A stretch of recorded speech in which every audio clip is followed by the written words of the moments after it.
So, a lot of us want to stay in the homes we love as we get older. We've got memories, we've got neighbors, the sense of comfort. It all matters. But sometimes the house doesn't work as well for us anymore. Stairs, bathrooms, even the way a hall is laid out can become challenging. The good news is, with the right updates, your home can keep working for you and make life easier and safer. I see this even when I'm talking with my own conversations with families. They may be torn between staying put, making changes, or wondering if a move plus some renovations would be the better path. That's why I'm so excited about today's conversation. Welcome to the Legacy Years podcast. I'm Kristy Osborn, and I am so glad you're here. Today, I am joined by Teri Kuhlman of Accessible Designs for Life to chat about smart renovations that help you age in place, whether that means you're updating the home you're in now or making a new place ready for the future. Welcome, Teri. Well, thank you for having me, Kristy. I appreciate being here. Excellent. Well, I'm glad you're here and I'm looking forward to what you have to share. Can you tell the audience just a little bit about yourself? Well, I am a designer for 20 some odd years in different fields, and I have recently started my own design company, interior design. I specialize in residential design, but I went back to school as the second career because my parents were both in wheelchairs. And I just was so frustrated with the way homes are laid out and how difficult they were struggling within their home, and they didn't even realize. So after I went back to school, I started to see all the little things that could be done that can make the home adapt to them instead of them trying to adapt to their home. Very nice.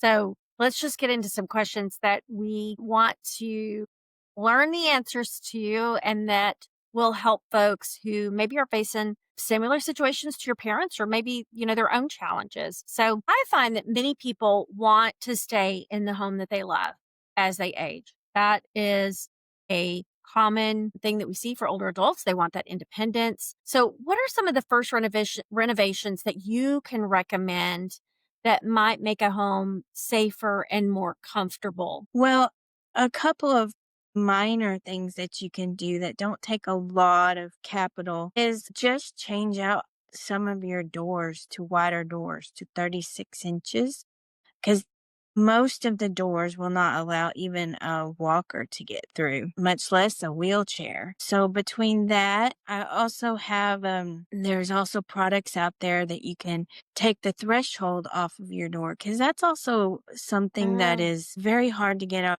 over when you've had surgery or you need a little extra help getting around. Just stepping over that threshold at the back door, you can get a door sweep that's only a couple $100 and it's easily installed and it keeps all the water and snow and rain out. Then other things is to take up your rugs because 1 in 4 adults ages 65 and older can fall, and once they fall once, their chances double in falling. So and even kids, even toddlers running around, rugs can be the worst thing to trip over. 70% of the falls occur in the home. So if you can take those fall risks out of your home, then that makes it a whole lot easier. Now, I'm not saying get rid of your rugs completely, but get rid of the ones in your walk path. And then the last thing is having a bedroom or bath on the first floor of your home. That can easily be renovated into an accessible living situation. And I'm not saying get rid of your 2-story home. There is being able to go upstairs and still working your joints is really helpful for your long-term health. But having that ability to have something on the first floor when those stairs start to get challenging is a godsend, especially say you just broke your leg and you're in a cast, not having to go upstairs and having some place to bathe and sleep is helpful on a first floor. Yeah, that makes a lot of sense. My sister broke her hip, and the only thing they have downstairs is a half bath. And so, Mhm. that was challenging. She didn't stay at her house for a while. So Yeah. when you walk into a client's home and you talked about one, you talked about the rugs, what are some of the biggest red flags and or hazards that you notice right away? The steps going up to the home, how they're are they skewed? Are they different sizes? Does the family have a lot of clutter that if you're walking with a walker or in a knee scooter, you have to maneuver around? And just the size of the doors. I mean, that's the first thing that I always look for when I do my health and safety assessments. I will first look at the size of the doors where you usually come in, if it's in from the garage into your bedroom, into a bathroom, and into the kitchen. Those four areas, if you could get those doors at least widened, then that will make a world of difference for you. The other thing is having a shower you don't have to step over anything into, because that step over in a wet shower, wet environment can be also a slip hazard. So those are usually the first things to do when you are looking to plan for your retirement. When you're planning for, I want to stay in this house for the rest of my life. My kids grew up here. I love my neighborhood. I love where I live, and I want to stay here. So what can we do to solve some of your issues as you grow older? Cuz I mean, there are things that are going to happen, like your eyesight is going to yellow. All of our eyesight's yellow as we get older. Cataracts is a big thing that people have. Yeah. Being able to see things, hear things, hearing starts to go. Just your muscles in your legs or in your arms, those kinds of things. Another thing I suggest is going to a bidet toilet seat, putting a bidet on your toilet, because reaching around to clean yourself, or it starts to get harder as you get older. So Yeah. having to do that, you would need a electrical outlet behind your toilet, and then you can attach, it's just like changing out your toilet seat. You change it out to this bidet seat. And does that mean you have to use it every time? No, because you want to keep those muscles going. But when you can't do it, it's there. It's there already. And you're not having to worry about construction when you're not feeling good, when, need extra help. Yeah. So you mentioned the two things in the bathroom, the bidet, and you mentioned the no lip on the shower.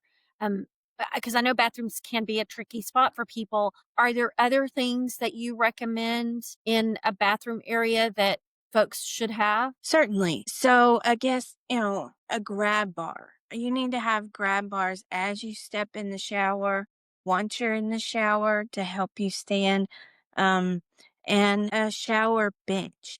I always recommend a bench that is not attached to the shower in any way, like a built-in bench or one that screws into the wall, because that way it's movable, and if you need to be closer to the shower, you can move it to where you need. If you need to Mm, slide over, um, it just makes it a little bit easier than trying to sit on a chair that has a flat wall as your back. Because most of our chairs are not usually straight up and down, right?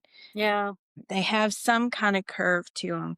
And so how do you wash your back if you're leaning up against a wall? That sort of thing. So, and then the last thing is, if you like to take baths, there are options that you can have that will help you take a bath. Like if you are having a trouble reaching the drain to close and open the drain, there's a way you can put it on the side of the tub, but it's easier to reach. Sliding over on a bench behind the tub so that you can get into the tub easier.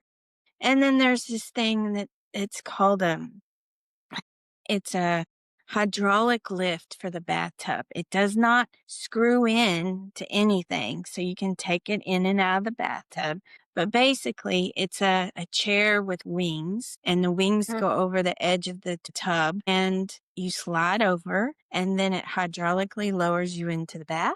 And then when you're ready, Oh, it raises you up and you can slide back over. It is a better alternative than one of those walk-in bathtubs because those walk-in bathtubs don't do anything for the value of your home, and you have to sit there in the cold while it fills up and while it drains.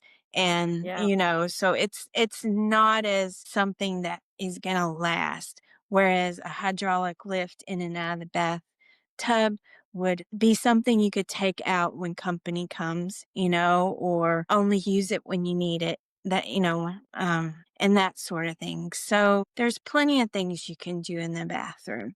And even if you're tall or short, having a mirror on a pivot, that way it helps to see yourself better if you're sitting in a wheelchair versus if you're really tall. Like I have a friend who's 6'9" and he really needs that extra height. Yeah, those are interesting changes.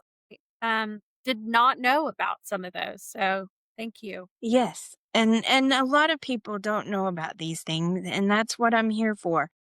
I'm Yeah. here to take your challenge and find a solution. So if there is a challenge that you live with and you think, "Oh, I can deal with that," but it could be so much better if you did this, and it doesn't have to cost a fortune for you to do this. Then would you do it? I mean, Yeah, yeah. I if think it that's makes such a your great life point. easier. Yeah, yeah. People don't people people I think sometimes shy away from discovery because they're worried about cost. So, but you don't know until you ask some questions. So, let's talk about people who may be considering a move. Maybe the home that they're in isn't where they want to age in place and maybe they need to move or want to move closer to family or those kinds of things, and then renovate to fit the need. So, how do you guide families on whether to update their current home or look at a new one that can be updated? Well, like I said before, the biggest thing I look for when I look at that is there a possibility that is there a bedroom and a bathroom on the first floor?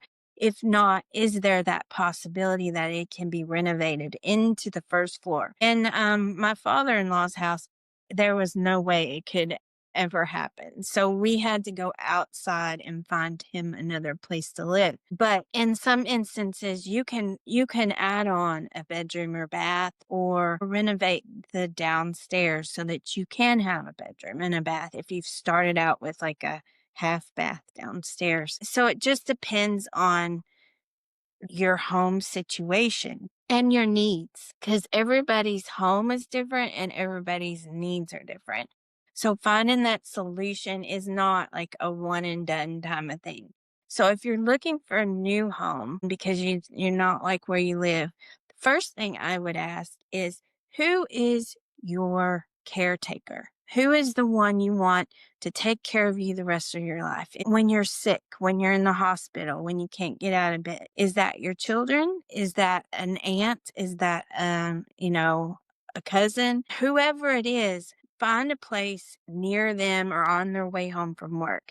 Because if you don't want to be a burden to people, that is the one thing you can do that will not make it a burden. If they're on their way home to check on you, and then that's not a burden to them. Whereas if you're 5 states away, that gets a little harder, right? So move close to and that's where it comes into community. Move close to the people that you care about who care about you. That is my first recommendation. My second is to find that bathroom and that bedroom on the first floor. Now, you still can look for a second floor, a two-story house or condo, because sometimes you may need an aide to come live in because you are bedbound or whatever, or you need someone to come live with you. They can live upstairs and you can live downstairs and you can have your help. So it doesn't necessarily mean everybody has to run out and get a one-story house right away because you're turning 65. No, you just need to have that accessibility on the first floor. being able to get into your house, get to your bedroom, get to your bathroom, get to your kitchen. If you could get to those 4 things, then your house can be accessible. Nice. So you may have already covered this, but I'm going to ask this question anyway, and maybe it'll bring up something that you think in addition to what you've already said. So, what are some overlooked changes, maybe little adjustments that can make a huge difference in daily life, but people don't often think about until after that fall or struggle? That's a difficult one to answer. I mean, there are things that I mean, even if you're 20 or 30, you can do that you don't realize will help you later in life. Or when like even if you're 20 or 30 and you play soccer every week and you break your leg at soccer, how are you going to get around with, with your crutches or your knee scooter, wheelchair, whatever you end up in being in. So we all could use this. It doesn't necessarily have to be that you're over 65. But I would say, start looking at how you get into the house. The higher steps you have or the higher threshold you have, the longer your ramp needs to be. If you need a ramp into the house, at least have one ramp. Mine at my house is in the garage to the back door. So nobody knows, right? You could pull up to my house and I've got a bunch of steps to my front door, but I also have an accessible entry through my garage. So, and usually that is the shallowest step you usually have is from the garage Mm, into the house. And that's a likely place to put it. And I actually just added more concrete. So it's a concrete ramp up into my house. And then I took out my threshold. So it's called a door sweep, and it's a groove that goes at the bottom of the door, and it has a rubber piece that once the door is closed comes down and seals the bottom of your door. So you don't have to step over anything when you walk into your house. And you know, as I'm an able-bodied person. My husband is an able-bodied person. But you know what? We love that because we don't have to, like, if we're pulling a cart or suitcases, we don't have to try to get over that threshold because it's not there. And you're like, oh, this makes my life so much better. And I didn't even know that this would make it that much better. So yeah. that's one thing I'd look at. Yeah. Okay. So I touched on this a little bit, but and you kind of did too, because renovations do sound expensive to most people. And hmm so when you think about the cost of some of these things, what are some of the more cost friendly solutions that still make a big impact? I know you mentioned the door threshold that was only a couple $100s, but what are some of the ranges of what clients spend even to give folks an idea of if I was considering something like this, where would I start? And maybe if you're able bodied still, you start slow, like you've already got something that would help you in the future. Maybe, things like that you can do over time. Over time, my husband and I usually just pick one major house project a month. Not a month, a year. Sorry. Let me rephrase that. My husband and I pick one major maintenance house product a year. So if I need to widen my doors, then I will pick that as what we do this year. If I'm going to upgrade my electrical, so I'll make sure that there's an electrical outlet behind my toilet so that I um, can have a day.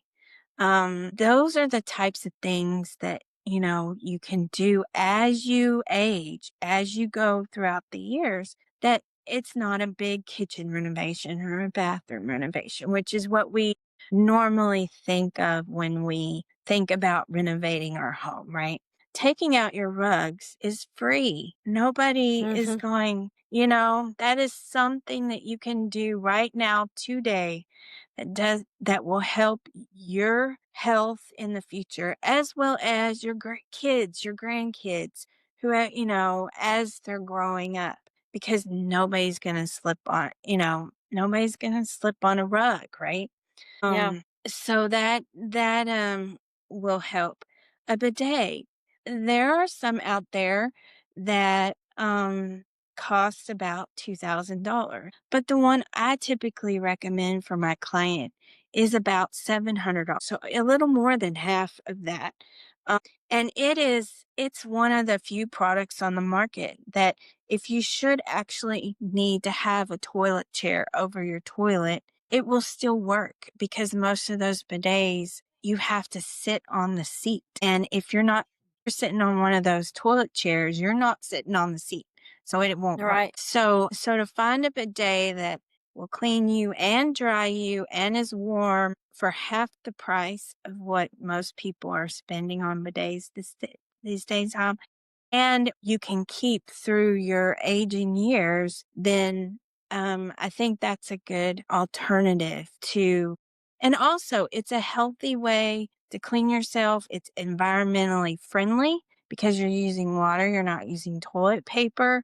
You get a little cleaner, and all those things are really good, right? As we're also trying to take care of our environment these days. I know Yeah. that's a big thing for a lot of. Now, if you should need an elevator or a stair lift. I don't necessarily recommend stair lifts because as I have seen, the exercise of going up and down stairs keeps your body mobile, keeps you moving, and exercise um, kind of helps your joints no matter what. Yeah. So, I never, and they're never really nice to look at, and they're hard sell when you're trying to sell your house. But an elevator, that could easily be done in the corner of a room. It's like a tube that you can go up, and all you have is the second floor flooring on the top and the first floor ceiling on the bottom, and it will go up and down from, but you have to find the right place for that. If you Yeah. need a regular elevator, you're gonna need a pit. Just the elevator itself can be about 25,000 to 40,000. So it can be expensive, and that's not even, the construction of the elevator. That's just the elevator Right. itself. Yeah. So I try to find solutions. You really do need that elevator for any reason, then that's where we put the money. That's where we focus our time and energy. That is what, and making it the best thing that you can use every day, if you need to. I Yeah. have kitchens can be rather expensive depending on, your materials. And baths can be. But doing the little changes over time, it can seriously take the sting out of trying to renovate. Yeah. I like planning ahead and I like the thought of one project. I feel like that's manageable for someone. And if you're listening to this, think about what those things that you can do to plan ahead for your future. Don't wait until, it is crisis or it's a fall or, something Well, drastic and happens. that's the one thing I try to tell people. We plan for our retirements. We do 401ks, we do pension plans, look at, our DAR, we sign all of our forms, our wills, our, funeral planning. But do we ever look at our home for as we age? And how do we look at our home? Because our home is going to have to change and adapt to us over time. And there are things that we could do that they can be continual, but what I call aids for daily living. As you get older, you need more of these things. And aids for daily living could be like a wheelchair or a walker or just a cane even. Or, a bath chair or a toilet chair. Those things are considered aids for daily living. And how do you implement them so that they don't look like a hospital, that you're not embarrassed that they're in your home? That's what I try to do, and that's what I try to solve. And I know you mentioned that when we first spoke, and I feel like it's a great thing that people don't think about. They don't want their house to look like that, but they don't think, well, how can I work around so that I don't feel like that that's what I'm dealing with all the time. And Yeah, they don't, because if you they can have guests over and exactly, because if you wait until the last minute and that, "Okay, now I need a shower chair." Well, you're just gonna go to Walgreens and get a shower chair that, in the pharmacy area. That how long is that gonna last, really? And how long are you gonna be embarrassed by it when family comes over? That's yeah, whereas if you've taken the time to plan and it's incorporated in the design of your home, I like to put antique benches because they're not like those aluminum sounds and plastic nice. things. And I am working on, hopefully one day I will have a shower chair that I've designed that may be out of teak or cork or something that will be a little bit nicer that people can be proud that it's in their shower or in their home. And so I'm hoping that that will come one day. I'm working on I it. love that. Yeah, I think that's great. So I always ask my guests this, and so I'm going to ask you if there is one thing that you could tell our audience about your expertise, about what you do, one thing that you want them to know that we may not have covered, what would that be? Um, that even though I'm just starting out on this interior design, residential interior design, I have gone to classes to do this, but I also have hands-on experience. My mom had multiple sclerosis, which is probably one of the worst diseases. For 20 years, I was her caretaker. We saw everything from vision changes to mobility changes. And so I've learned a lot about the Medicare system and the medical system. My dad was a triple amputee. My cousin was deaf and my grandmother was blind. She had macular degeneration. So I've seen a lot. I've experienced a lot. And my experience is why I'm doing this because I want to help other people, not because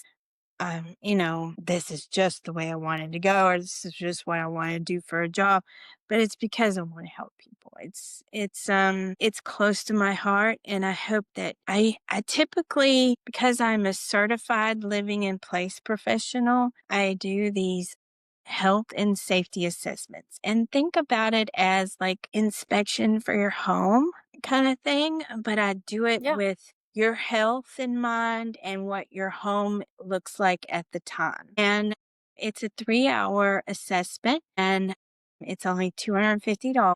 And I can come and give you ideas for what you need to do right away for your condition, what you can wait just a little bit on, or what you can do further in the future so that you don't break it up because it doesn't all have to be done at once, right? right. I think that's where we get hung up is that everything has to be done all at once. Now, if that's the way you want to go, then that's fine. You can do it all at once. But most of us can't afford to do that. Yeah, so agree. so that's what I'm trying to do is keep it cost friendly, cost effective. And I look at the situation for everybody. It's not a what works for one person doesn't necessarily work for the next person. Right, So there's also some things that I've found in my research that there are certain levels of things in your kitchen where it's ergonomically comfortable for you to chop vegetables or to wash dishes or to cook or to bake. And so I take those things in consideration because the one size fits all countertop doesn't necessarily work for everyone because especially like I was telling you about my 6'9" friend, he's the cook in the family and he was looking right on top. All he could see of his stove was his venta hood. He could not see the stove because he's that tall, right? So I had to come up with solutions so that he could see his stove and cook. And I think that's well, the fun part about my job. Yeah. I can tell that you have a passion for it and you have walked the walk in your own family. So that brings a different perspective when you're helping families. Mm-hmm. Well, Definitely. Terry, thank you so much for your time today. Thank you for the information. Folks, if you want to get in touch with her, Terry, how would they find you? My website is the best way to go. It's www.adl-dfw.com. And you can either get in touch with me that way or Teri, Terik, at adl-dfw.com. And either way will Perfect. work just as good. Awesome. Well, thank you again. We appreciate you. Thank you. And I enjoyed talking with you today.